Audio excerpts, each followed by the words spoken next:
So you fancy upgrading to a Ryzen 7000 series CPU, but both space and budget are a little bit tight. ASRock may well have you covered with their brand new Phantom Gaming A620i Lightning Wi-Fi. Now this motherboard can be picked up for less than £180 in the UK, so let's go ahead and get it unboxed and take a closer look at it.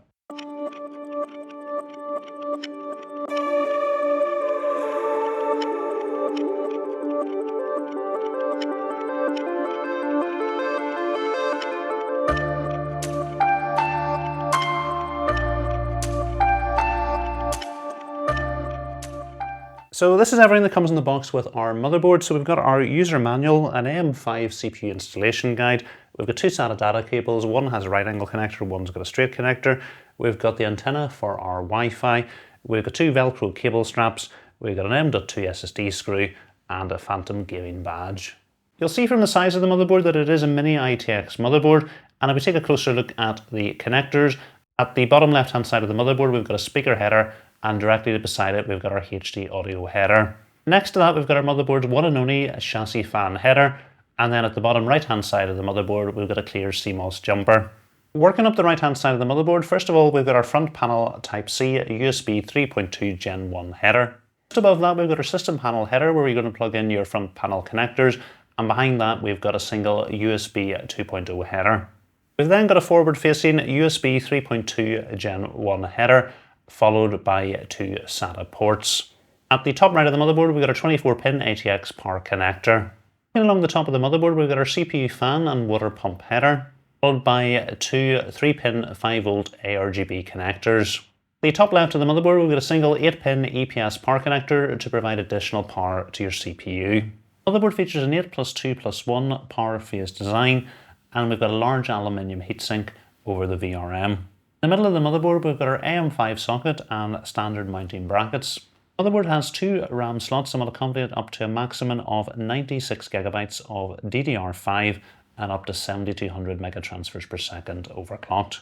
We've got a single Gen 4x16 PCIe slot, and it's good to see this is reinforced with ASRock steel armour. We've got two M.2 slots on the motherboard. The one on the front behind the heatsink is a Gen 4x4 slot. The one on the rear of the motherboard is a Gen 3x4 slot.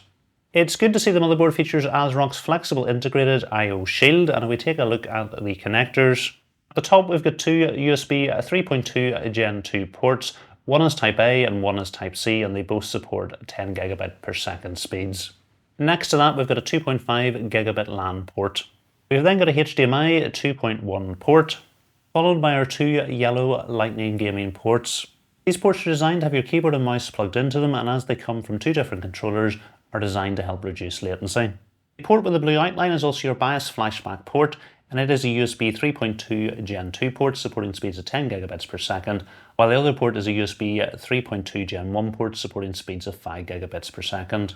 For this we've got two USB 2.0 ports, followed by our standard audio connectors, and the motherboard does support 7.1 channel HD audio and the HEMIC audio. Below this we've got our BIOS flashback button, and then at the bottom we've got the two antenna ports for our Wi-Fi 6E and Bluetooth 5.2. I think in terms of what you're paying, you are getting pretty good value for money, and it's nice to see ASRock offering this budget option in the mini ITX form factor, which isn't normally the cheapest platform to get into. So you're getting Ryzen 7000 support, and as well you're getting included Wi-Fi in the motherboard, which is great to see. There are going to be some limitations with this motherboard being from the A620 chipset compared to something like the B650 chipset, and I have looked at one of ASRock's B650 mini ITX motherboards. Main limitations you're getting with the A620 chipset compared to the B650 is you're not going to be able to overclock your CPU. In terms of your PCIe slot, it is Gen 4 rather than Gen 5, which isn't really going to be a big deal. Your main M.2 slot in the front of the motherboard is going to be Gen 4 rather than Gen 5. Again, not really a big deal given that you're not getting an awful lot of real world performance with Gen 5 drives just at the moment. What might be a little bit more of a limitation is the M.2 slot on the back is Gen 3 rather than Gen 4. And the link between your CPU and your chipset is going to be Gen 3 rather than Gen 4. There is going to be some limitations because of fewer PCIe lanes and slower PCIe lanes. I think this can really be summed up by fewer ports and slower speeds, but I think for the average user, this motherboard is going to be more than enough for your average mini ITX gaming PC, and it should offer great performance at an affordable price. So really looking forward to getting this into a build and testing it out on the channel shortly.